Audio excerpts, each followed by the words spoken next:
उतना ही टाइम इस रीजन में लगा है मार्केट को उतना ही पोजीशन को कवर करने के लिए। रेंज को इस तरीके से कैलकुलेट किया जाता है। नीचे टाइम देखो, ये टाइम देख रहे हो, यहाँ से लेके यहाँ तक टाइम देखो, ये यहाँ से लेके यहाँ तक टाइम देखो, टाइम दिखेगा तुम। ये बस टाइम को कैलकुलेट करने के लिए होता है कि भाई मैं तो हूँ बहुत ज़्यादा बेसब्र इंसान, मेरा प्रॉफिट पिछले टाइम में 50 मिनट में हुआ था, तो अगला ट्रेंड अगर मेरे पास है तो वो भी 50 मिनट में होना चाहिए। इसका मतलब ये है। तो मुझे एरिया भी यूज करना है।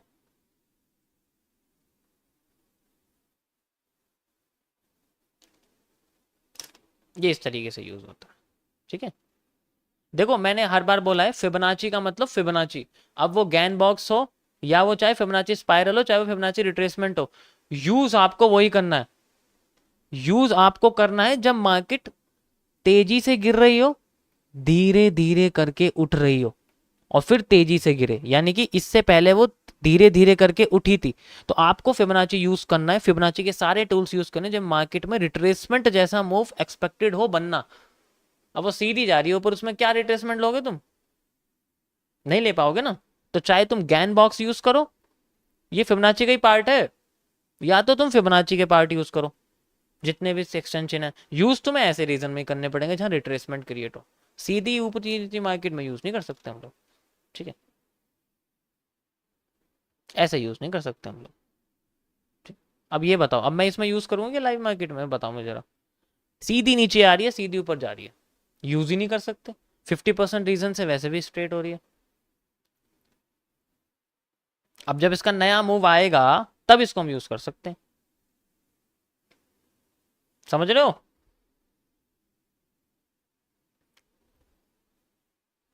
कोई और सी मार्केट देखते हैं। गोल्ड देख लेते हैं। गोल्ड में भी रिट्रेसमेंट नहीं, गोल्ड में ऐसा कुछ नहीं है। यहाँ पर ओके, इसको यूज करते हैं।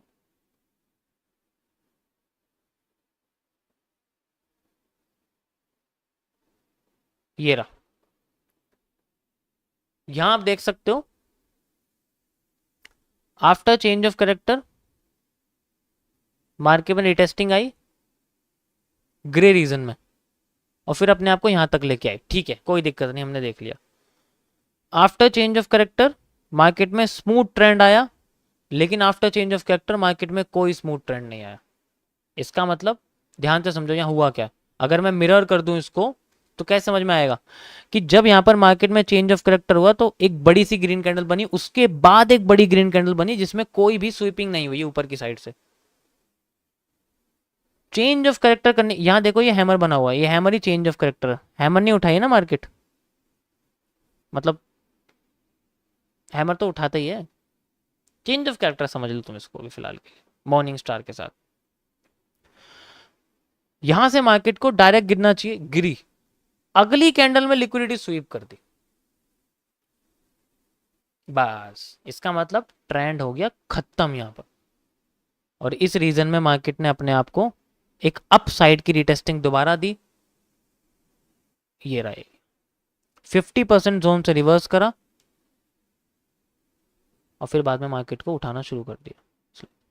और ये कोई कोइंसिडेंस नहीं है, दिस इज द टाइम। ये टाइम वो ही है, ये वही एरिया है जो मार्केट में पहले भी आया था, और उस जगह मार्केट ने एक हैमर क्रिएट करा था। आपको बस वो कैंडलस्टिक पैटर्न को देखना है, वो कहां से कहां बन रहे हैं, किस रीजन में बन रहे हैं। अब मान लो, क्या ये हैमर यहां बन सकता था? अगर ये यहां बनता तो हमें यहां देखने को मिलता। अगर ये हैमर यहां बनता तो हमें यहां देखने को मिलता। बिल्कुल एफवीजी आप इसको बोल सकते हो, बिल्कुल सही बोला आप, एफवीजी भी इसको यूज करके बोल सकते हो। ठीक है, तो ये गैन बॉक्स, अब तुम्हें पता है, अब तुम खुद सोचो, जब ये हैमर यहां बना है इसका मतलब यहां बना हुआ है, एक्सपेक्टेशन है, और लिक्विडिटी स्वीप यहां हो गई, फेल करा, देन अगेन इसी रीजन में 50% जोन से reverse, and then repeating of structure with the same area and same range. अगर मैं 50% यूज कर रहा हूं तो इसका मतलब है मिरर जो इधर था वो इधर। इसका मतलब ये है, मिरर मार्केट कॉन्सेप्ट का मतलब ही यही है।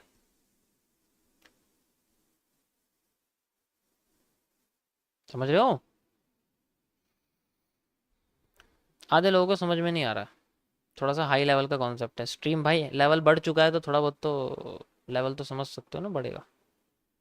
सेम तो नहीं हो सकता, ठीक है। थोड़ा सा अब भाई एक बात बताओ, जिस बंदे ने गैन बॉक्स खोल के देखा नहीं है, अब उसको समझ में नहीं आएगा, तो मैं क्या करूं बताओ। धीरे धीरे करके यूज करना सीखोगे तो पता लगेगा। वैसे ये सिर्फ एनालिसिस एनालिस्ट के लिए होता है, और मैं तो एक एनालिस्ट हूँ, इसलिए मैं तुम्हें बता रहा हूँ। मैं ट्रेडर नहीं हूँ, अगर मैं ट्रेडर होता तो तुम्हें ये बोलता अरे छोड़ो यार, इसे सीधे ईएमए लगाओ, ऐसे ऐसे लड़खड़ाती हुई यहाँ क्रॉस करके चलो भाई, बाई साइड में घुसो, नीचे स्टॉप लॉस लगाओ, ऊपर टेक प्रॉफिट। तब आता मजा, तब आता मजा।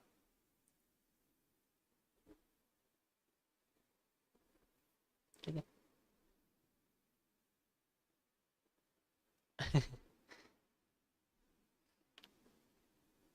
यूज करके देखना। 50% रीजन, रिपीटेशन ऑफ स्ट्रक्चर्स का भी यूज कर देखो भाई, ये उसी को समझ में आएगा जिसने एमएमसी को अच्छी तरीके से समझा है।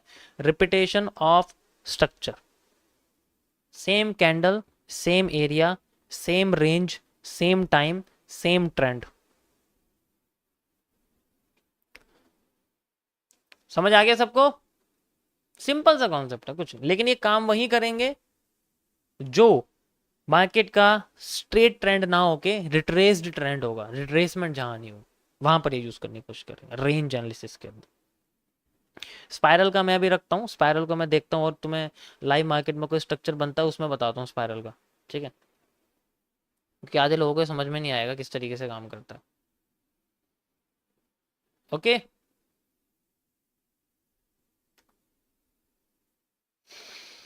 ओके सो चलो लाइव मार्केट का थोड़ा सा एनालिसिस कर देते हैं। यहाँ पर मैंने आपको फुल सप्लाई जोन दिखाया था, and we have a same repetition of structure. मैंने आपको बोला था जब तक बुलिश एंगल्फिंग नहीं है